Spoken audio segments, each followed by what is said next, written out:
And did you learn it was a business because it's like, man, I've put this work in for the Cowboys, so I thought they would just pay me and that we all be happy and we're buddy-buddy. Kumbaya.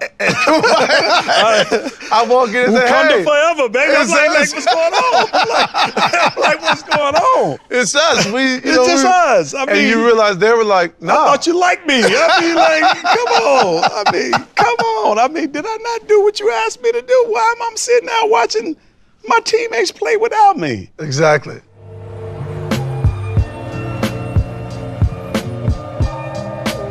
High school graduates, straight to the league. I ain't waiting for my knee to blow. Yesterday I was needing this dough. Get it? I was needing this dough.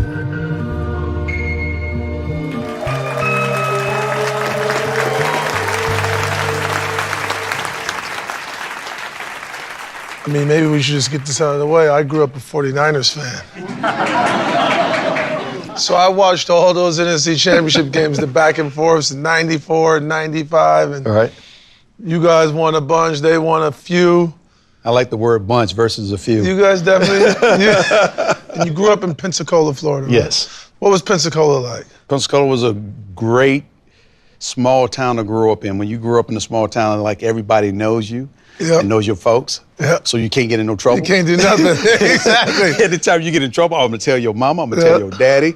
And that's just the way it was. And so the community itself was somewhat close-knit, but yet you still had the haves and the have-nots. And so you didn't know what you did not have until you saw what others had. Yep. And so when you see what others had, yes, I was inspired to actually try to do something different. And how many siblings you have? It was 5 of us. I have a half-sister as well, but, 3 brothers. I was the oldest boy, and I had to set the tone. Exactly, absolutely. Growing up, as kids, your siblings, what was rich to you guys? I'm sure you dreamed about being rich, but what was rich? I think family time was rich to me. I mean, it was always, we grew up learning how to share with each other. I mean, everybody's competing. My brothers and I were competing for the cereal boxes. You could be the first one down, but having a color television, that was cool. That you had to put the aluminum foils on the antenna, move them around a little bit just to get the screen right. It was cool. Exactly. It is what it is. 8-track tapes. Exactly. You felt like you had something that someone else had. But I think if it came down to me personally, to fit in, it was having a pair of Jordache jeans. Yep. Exactly. You were the man. You had something. Exactly. Friday night, score a couple of touchdowns, put those jeans on. Well, this was before Friday night lights. So this is when, this is like junior high school when you're trying to fit in with everyone else. You have people walking around with their Nikes and their All-Stars. All-Stars back in exactly. Back at that time.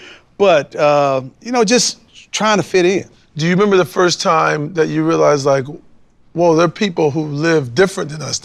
Family time is great, but there are people who are building things, doing things, owning stuff. When did you first realize that, reflecting back on it? My Pop Warner coach, Charlie Egger, is his name. I used to stay over his house on Friday nights because he had to monitor my weight so I can play football the next Saturday. So you can make weight. Yeah, so I can make weight. And so going to his house is 3,600 square foot. I know that today, but I didn't know that then. Of course. His house was a mansion back in my day. It was gigantic to you. Because it was bigger than my hood, Exactly. It was bigger than my little box. So it was like, wow, this is nice. First time seeing a home office, all of that. And I was walking around, and I walked into his home office, and I saw this table. It was like this slanted board, and on top of that was some papers. I started looking at this stuff like, what is this? He told me, these are blueprints. I said, so what do you do? He said, I own my own construction company. I build these things. And that's what he started explaining to me and teaching me how to read floor plans and blueprints at that age. So I'm thinking like, wow. And I'm looking around and I'm going back home and I'm seeing what I'm living at. I'm looking at what he's living at. I'm like, something different about this bitch.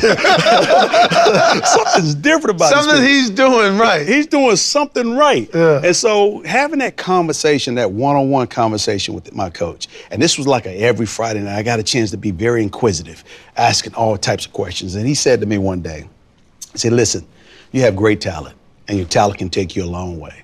But get your education because your education can last you a lifetime.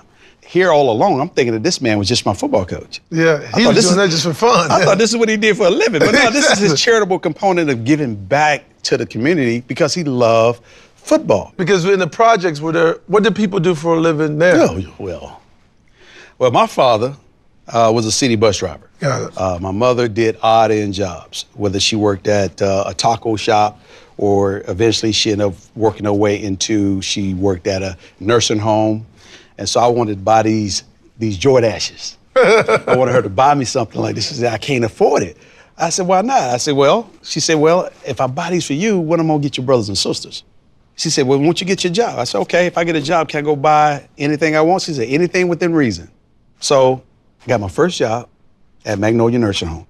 With her? Mopping floors, taking out the elderly people's stuff, making up beds, trimming the hedges, raking the yard. I was what you call the modern day lawn care guy. That's who I was. I was the utility guy. And I earned money, I saved money the whole entire summer. One of the most beautiful things I learned in that whole process was when my mom asked me to borrow some money. Wow. And I was able to give it to her. How old were you at the time? I was 12, going on 13 years old. And you had to loan your mom some money? I loaned her a couple $100. Wow. And it felt good to give it to her. Yep. And so, again, it helped me understand that, wow, that's a good feeling. Exactly. I earned it. I loaned it back to my mom. I never got it back. Never got it back. Of course not. So moms don't pay back. They pay back other ways. Yeah, they pay back in other ways. Yeah. But so when people say, let me borrow something, be careful what you have. You might not get it back. Exactly. And so that's what I did. And man, it felt good to do that. My family always used was a good-ass job. If you got a good-ass job, which just meant a job with benefits that you could, like a city bus driver is a good-ass job. Good-ass job. Was it the same for you too? After seeing Charlie Edgar and what he did, no. What my father did, I knew that was a good job for what he did. But to seeing what Charlie did, just took it to a whole nother level. You obviously went to Gainesville, University of Florida. What was that like when you arrived on campus there in that first year? Leaving Pensacola, wanting to leave, but then when I see my mom and dad drive off and leave me on campus, I felt like they just dropped me off at a prison and they just left. And so it was a sad moment, but it was a beautiful moment because now I was really forced to grow up and be on my own and take on the responsibilities that I've always aspired to do, didn't know how to do it, but I had to go through it. Yep. And transitioning into that team, I'll never forget my first day of practice. Man, I'm with the second and third string units and the starting units. They handed me the football, man. Them brothers out there running around, kill him, hold him up, let me hit him. I mean, they were saying, because you were player of the year. You came in with I came in with all this hype and everything. They wanted to make sure that I was worthy. Yeah. And I'm running for my dear life. Forget get a first down, you just want to survive. Yeah, exactly. Forget all that. Don't think that I'm out here having a great time. I'm trying to survive. Yeah. And so Louis Oliver, all of them was trying to hit me, hold them up. Man, I heard all kinds of stuff. And all I can do is just, okay, get up, pat him on the back, keep on coming back. That's what I learned how to do. I mean, regardless of how hard you get hit, get up, pat him on the back, and get on back. Exactly. Don't let him know that you got hit pretty hard. Don't let him know. Exactly. Don't let him know it hurt. Yeah. Exactly. You get back and say, oh, man, that hurt. How long did it take you to establish yourself with the team? I think the game that really set the tone for the college player that I was going to be was my very first start against Alabama. I go in the game, and I've been begging to play for almost 3 weeks, and now they actually start me. I rushed for 200 and some odd yards, couple touchdowns. We win the game, beat Alabama on the road. And then I started the next week, go to LSU, and then I rushed for 184 yards. I remember these days like it was just yesterday. Yeah. And then we go on to the next point, and then there's another 100-yard games. They just kept piling up. And it was like, okay, we got our guy. Was there talk, or did you feel like being the man on campus, like, wow, we play every week, this stadium is sold out. I'm playing college football, but this is definitely a business. There are a lot of people with Gator T-shirts and 22 jerseys on. Wow, man, you know that? I mean, I'm sitting around, I'm walking around, and then I'm a freshman. And I have all these expectations, and you're starting to play, and you're starting to meet some of these expectations. And you're seeing other people walking around with Emmitt Smith 22 on the back of their jersey. And I'm sitting here saying, wow, this is crazy. I never really thought about someone representing me or walking around in my jersey, and I saw a ton of them. And I'm sure everywhere you went in Gainesville, not everywhere. I mean, I started asking questions in my own mind. How are they selling all these jerseys? How much money are they making? Because you know you ain't getting a dime. And I'm like saying, all I got is Pell Grant. I'm getting $700 a semester, all because I'm on scholarship, so the whole Pell Grant was $7,000. So where's the rest of the money? I started asking the question. I used to go into our student life office and sit down in Tim I's office and just have a conversation with him about, man, where's all this money going? I mean, licensing and everything else, your face is on a mug and all that, your face is on T-shirts, you see all this stuff, and you're like, I'm not getting a dime. Did they ever talk to you guys about it at all, the business of it? Never have had, during that time in college, we never had any discussions about compensation. It was illegal to pay players to play. You knew that, yeah. That was it. Yep. NCAA was God. Yep. They make decisions, they make rules, and you either abide by them or you get out. Or you don't play. And so, at the end of the day, what else are you to do? Yep. And so, just take my little $1,400 Pell Grant a year money and keep on running for touchdowns and get my little education and then get on out of there. Of course. That's all I could do. At what point did you start saying, man, I can't wait till I get the hell out of here so I can get paid? That never crossed my mind. It didn't? It never crossed my mind. Because after my junior year, I had to make a decision. And it was a tough decision. Of course. Because I was raised, you finish what you start, you make a commitment, you honor your commitment, and so forth. And so Spurrier came in, saw the writing on the wall. Then I had to weigh the risk of playing my senior year and getting hurt. Yeah, of course. These things are the things that I was trying to weigh in my mind in terms of making that decision, making the right decision for me. Yep. And so I made a decision, called a press conference, told the University of Florida what I was going to do, and the rest been history. Did you want to come to Dallas? You know, the Cowboys, before you got here, yeah, was no bueno. I know. It was bad for a while. Yeah. You were the beginning of the turn. Well, I can't take credit for that, but at the end of the day, the Dallas Cowboys was always one of my favorite football teams, the one. Players like Dorsett, Staubach, Pearson, Tom Landry, that whole historical Cowboy regime. Walter Payton was my number one guy. So when I got drafted by the Cowboys, I was in hog heaven. I didn't even think about 1-15, didn't think about how bad we were, didn't think about none of those things. It didn't really matter to me. I was so happy just to be a Dallas Cowboy. Then when I got here, that transition was a lot harder than I thought. What was the hardest part of the transition? Getting accustomed to the speed of the game. And now that I'm older and I've made the adjustment, I know why it was difficult. The speed of the game was already fast. But when you don't know what you're doing, it's even that much faster. You can't slow it down at all. You can't slow it down at all. And because you don't know what you're doing. You're too busy thinking. You're in your own head, therefore you get in your own way. You cannot allow your talent to be what it's really been called to be. And so you think about this linebacker, and then when they move and shift, who do I shift to next? You think about so many different things. I had to have some help. And I turned to Tommy Agee and Daryl Johnston. They helped break that playbook down for me. And the playbook was about this thick. They told me, you need to know this, this, and this, and everything else is noise. I said, okay. I started learning this, this, and this, and let the noise drop. I was able to pick things up. And once I got it, then I was able to put all the other pieces of the puzzle together. There's that transition is going on, which is hard. As you said, that playbook is this thick. But you're also transitioning to living in a whole nother city. And then the third one is, now I get paid for my services. Exactly. So you have all three of those transitions, dealing with the money, the playing. How did all that come together? Those are just psychological adjustments that you have to make, including the freaking mind games that have been played and the injuries that you go through, all of these different things. Then, as you mentioned, where do I live? Do I buy a house or do I rent an apartment? Yep. What type of car do I buy? Yep. Do I want to treat myself to something nice or do I want to buy something that's manageable? All those things are part of the process. Who do I hire to manage my money? Yep. Let alone, how do I find an attorney that I need to have? Exactly. Someone that has my best interests at heart. Yep. I mean, you have to entrust a lot of people that you don't even know.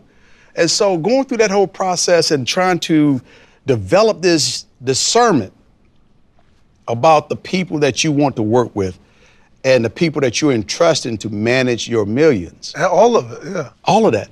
Never had to do that, never had to think about it.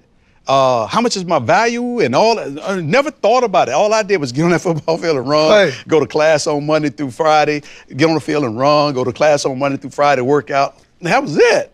But now, I have to work out, have to figure out these other things. Now I'm getting fan mail. Now I'm trying to be a good professional athlete, and I got fan mail coming in. I'm like, oh, this is cool. I'm sitting at the dinner at my apartment complex, opening up letters and reading these letters and signing these autographs and sending them back on these. Before you know it, I'm playing with the boys now. I'm on the starting lineup and everything else. 6 weeks in, letters go from 25 to 100, from 100 to 500, from 500 to 1,000, from 1,000 to 4,000 pieces a week. And you sitting back saying, man, I can't respond to all this. That good Samaritan you were went out the window. You can't keep up with all that. I mean, you go in with all good intentions, but then you start to realize this is very costly. Of course. Time management. How do you manage that time? Time management. What was the first moment where you got slapped in the face like, oh shit, high school, Florida, I'm just playing football, having fun. It's a business, but it's fun. NFL is like, no, son, this is a job. My very first contract.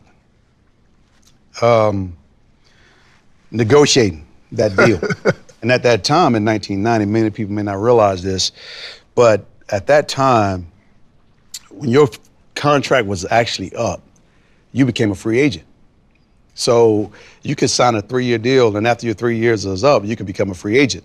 I signed the actual 4-year deal that converted to a 3-year deal once I started my very first game. I started the second game of the season against the Washington Redskins. And so my contract reverted from a 4-year deal down to a 3-year deal. Well, in the meantime, those 3 years that went by, the NFL and the PA was negotiating a collective bargaining agreement. And that collective bargaining agreement stipulated that only time you can become a free agent was after 4 years. Oh, wow. A rookie had to play 4 years. For 4 years. But I only had 3. So they created this window, what they call restricted free agency. Yes. And restricted free agency meant that after my contract was up, although the Cowboys owned my rights, they had the right of first refusal. But I had 30 days to negotiate with all 31 other teams. And if I landed a contract with one of the 31 teams, then the Cowboys had the right of first refusal. Match it. They could match it. Right, they could match it. So after 30 days, all bets was off. My contract, my rights reverted back to the Cowboys. So for all of y'all who haven't figured that out, I lost leverage.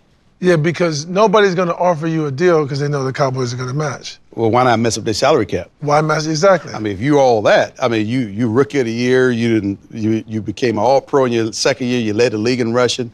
In your second year, you led the league in rushing. Your third year, you're all-pro and you win the Super Bowl after your third year. Yep. I mean, what's the holdup? I mean, is this the first time you learned what the word leverage meant? I learned what leverage meant. I also learned what business is all about. Yeah. And so my agent and I was. How old were you at this time? Probably 23. Wow, that's going amazing. On 24.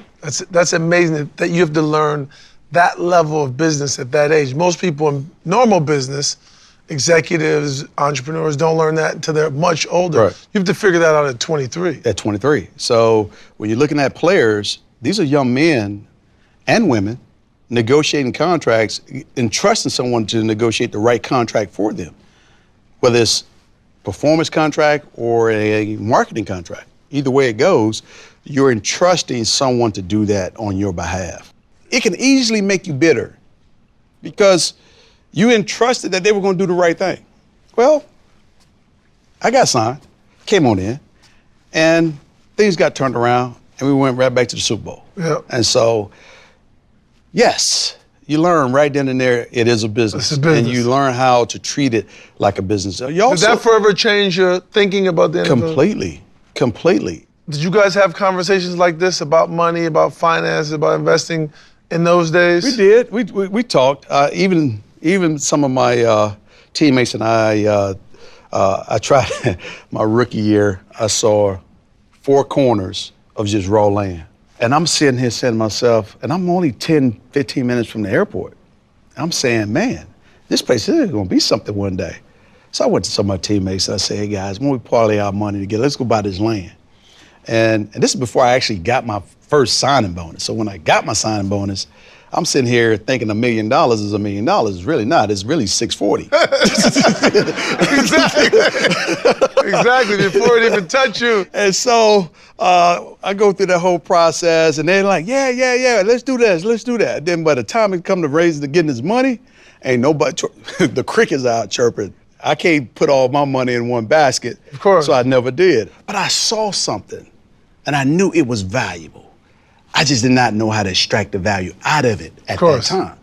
And so when they said no, I said no. A couple years later, boom, boom, boom, boom, things popping up all around.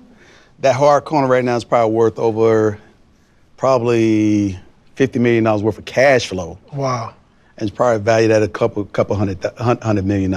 It's amazing. I mean, your career, it went longer than anyone ever expected because you're a running back, right? We see it today. Running backs are going through that today. But you had an incredible career, broke all the records. When did you actually start thinking about what am I going to do when I'm done, and how do I become more than a football player?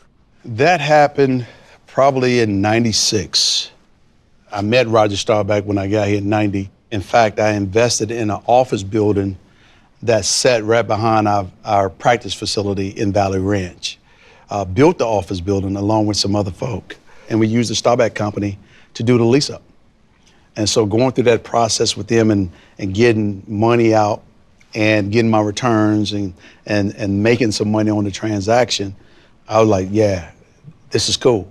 I actually did something now in the real estate space that's worthy to say, yes, I built that building. But then going through that whole process with him and then meeting other folks, a former teammate of mine who tore his knee up my rookie year, and before I got back, he was already gone. So I reconnected with him.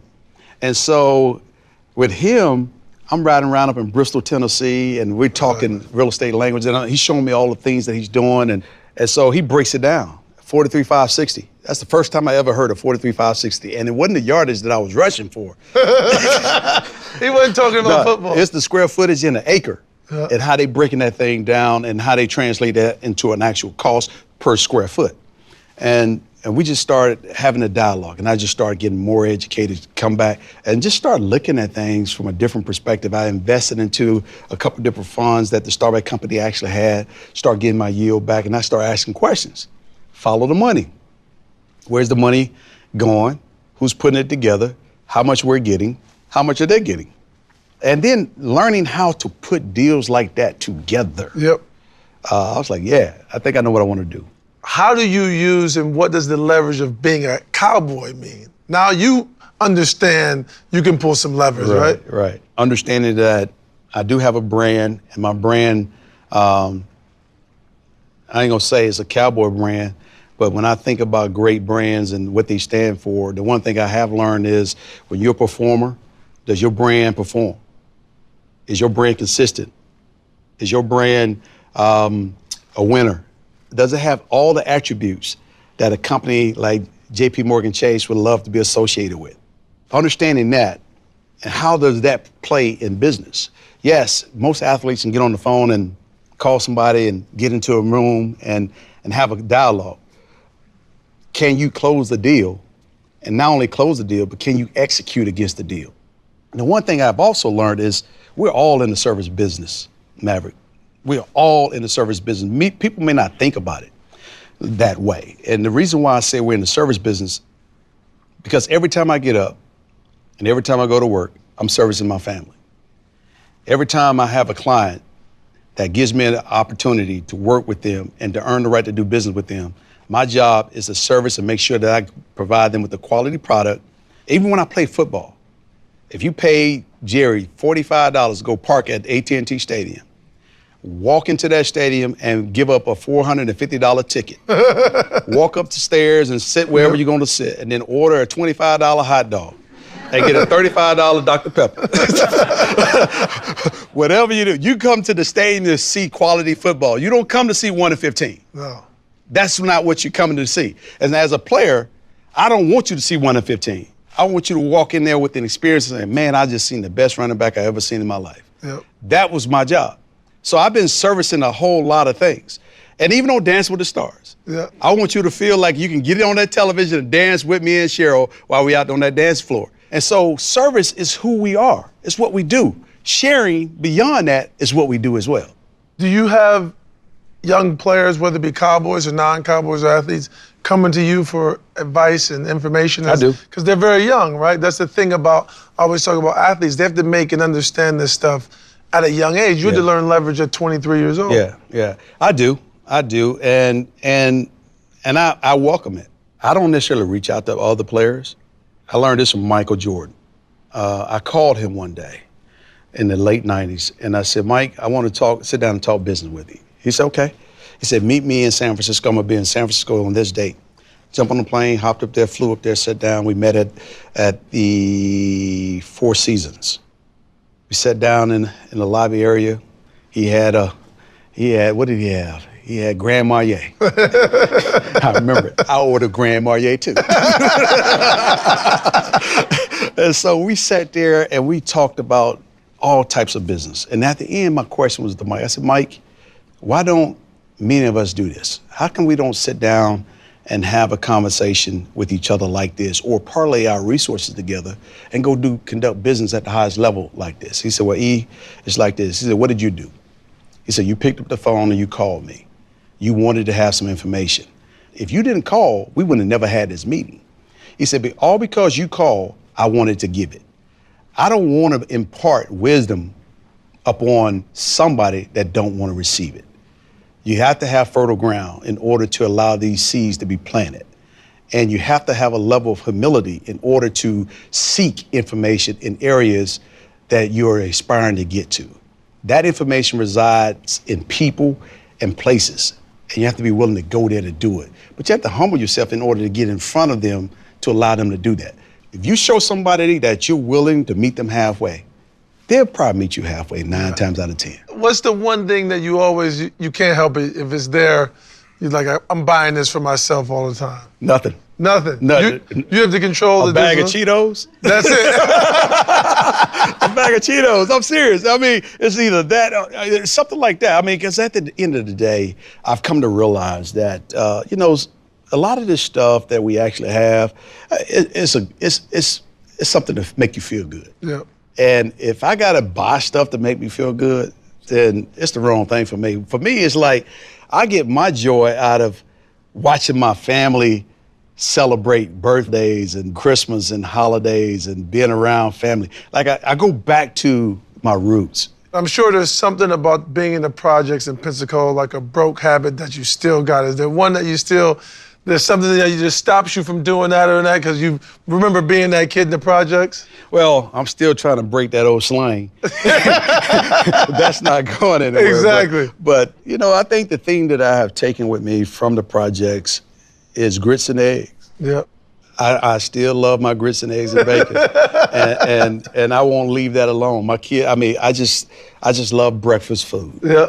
Because we used to eat breakfast food sometimes twice a day. At dinner, yeah, absolutely. And so fish and grits, I'm down for that too.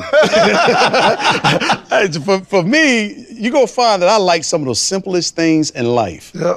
I am not that I'm not that complicated. Yeah. I am pretty simple.